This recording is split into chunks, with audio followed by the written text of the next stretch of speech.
going on YouTube? Three Sons RC come back after another bench and then bash video. Today we got the HoBao Hyper MTX on the bench today, 1/8 scale. Now we have been loving at Three Sons RC this Hyper MT Plus 2 on the channel. We've been beating this thing up, taking it to the moon, loving this rig. You probably saw some videos on there with this. This thing has just been a tank for us. And we're super excited that HoBao decided to send us out this Hyper MTX. Now basically, they share a lot of the same parts. We're gonna go over that. We're gonna give a quick breakdown. We're not gonna spend a lot of time going over every single spec. But first of all, we just gotta say thank you to HoBao for sending this truck out. But you know how Three Sons is gonna do it. We're gonna give you our unbiased opinions. If we break stuff, we're gonna show it, we're gonna send it, we're gonna be rough with it. We ain't gonna just show it dancing in the fields with some daisies. We're gonna send it, baby. That's how we do it, right? So go ahead and like, comment, subscribe down below. If you like hard bashing, you like reviews, you like tech tips, that's what we do at Three Sons RC. So like, comment, subscribe, appreciate that. Really helps the channel. Now we're just gonna do a quick impressions. We're gonna show you some things we really like about the truck, some differences, maybe compare it side by side with some other A-scale trucks. To be honest with you, this truck is almost as big as an X-Max or an Outcast 8S. This is actually a rather large 1/8 scale, to be fair. So we're gonna show you the size comparisons and we're gonna bash the heck out of these trucks. Quick overview, let's go, baby. Three Sons RC, yeah. Two tires, let's check these out in a second. It's so big, I packed the tires separately. Now this remote looks totally different than the old one because the stickers are different. It's the same thing. I love that they include this program card, and this works on both rigs, so if you have the old one to work on this one, and to be honest with you, I lost the old one, so this will work perfect. Wheelie bar. Love that HoBao blue, baby.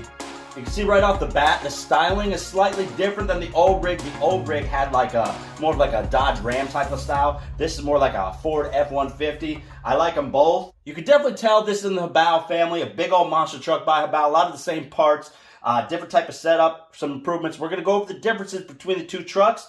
We're gonna give quick impressions and we're gonna go bash this.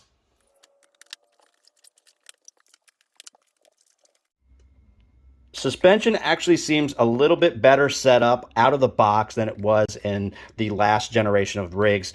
Camber looks great, and there's just a slight bit of toe in on the front. Now to give you guys an idea of the scale of these two rigs, you kind of see that this one sits significantly more upright as opposed to the MT2, which sits significantly lower. You can see the suspension on this one as opposed to the shocks are just much wider, more upright.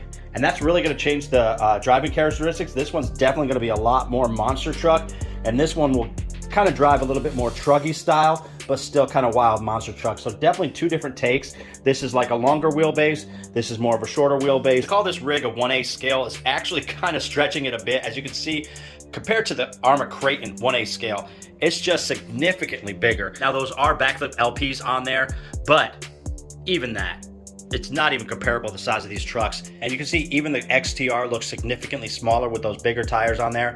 But look at this thing, just a monstrosity. That's 1/8 scale. You gotta be kidding me. I would say 1/8 scale and a half. Now here's a fair comparison. Look at this Outcast. This is a 1/8 scale. Now it does have a 4S body on there, but it is undersized body. So that's a fair comparison because I do believe this is kind of an undersized body. And look at the comparison here. Both 1/8 scale.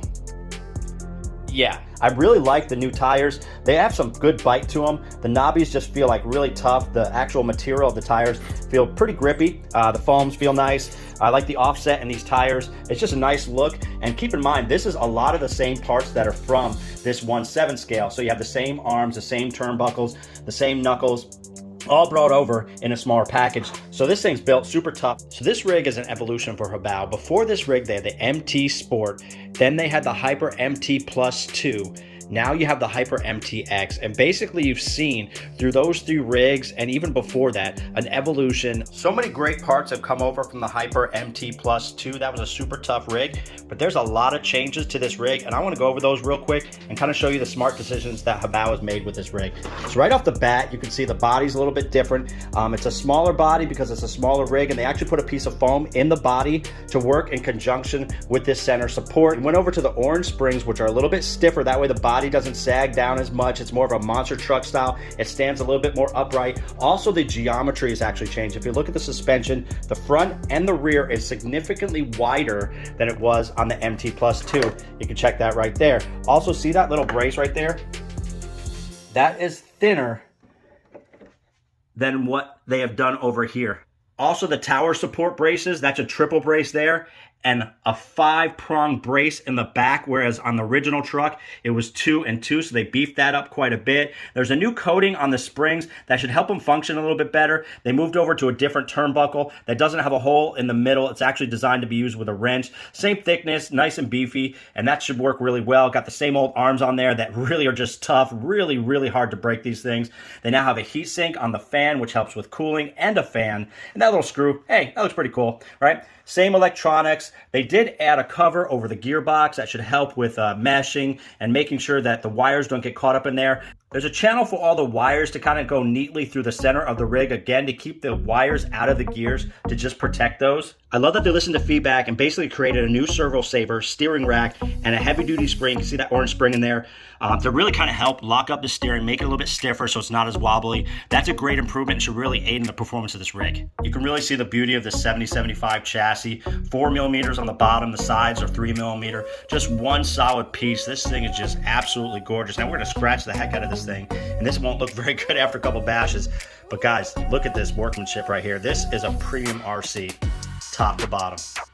Another improvement are these tires. I'm really liking the foams on these. The rubber compound just seems really solid. The knobbies just seem really grippy. And you can kind of see, yeah, they moved over to 17 millimeter hex on the front and the back, so it's more universal. You can use other tires on there, but same style as the old one. You can see the size difference right here, all right? But you can see how narrow that is and how they've widened it up on here. You can get any type of socket in there now. Makes it a lot more convenient, so smart move by them. In the center, there's a steel bevel gear on that center diff with a CNC aluminum anti-leak differential case. So that's a real nice piece that they actually upgraded on the inside. But the biggest thing besides the tires is this chassis, guys. They went from 6061 to 7075, and I don't know if anybody that actually bent the old one, to be honest with you. This thing's shorter, it's tougher, it's stronger. It doesn't have the cutouts in the chassis. If you look at the older one, there's cutouts in the chassis, right? This one has no cutouts, and it's 7075. This should be just bulletproof. Good luck breaking or bending this guy. Same bumper, front, back, same style of chassis. It still has a center roll bar, same electronics. Now these were the old body mounts, and on the new body mounts, they actually moved over to like a shock cap protector / body mount. This is gonna protect the whole shock tower, the caps, and it's just one solid piece. And that just looks to be super tough. Now I do have the upgraded chassis brace on the bigger one, but I think on this rig, it's not even gonna be necessary, in my opinion. We'll see how it goes, but I can't see how this chassis is even gonna bend, because I beat the heck out of this one, and this is 6061, and this is 7075. And you can also see just how similar the design characteristics are of this truck. Top to bottom, same arms, same type of turnbuckles, same width, same steering knuckles, same style chassis, just an evolution. Even today, both of these rigs are great options. They both have different types of strengths. I love them both, and I can't wait to get out there and bash it. But you guys have heard me babble on for entirely too long. Super impressed with everything from top to bottom. The workmanship and the HoBao racing trucks are just second to none, honestly, out there. One of the most underrated RC companies out there. Just super premium parts, 7075 all over the place. Great design, super tough. They make their own upgrades. The upgraded steering knuckles will work on the new truck, so will the chassis brace. And there's a couple of upgrades on HoBao's website if you want to check them out. There's a lot of hop-ups that they make themselves.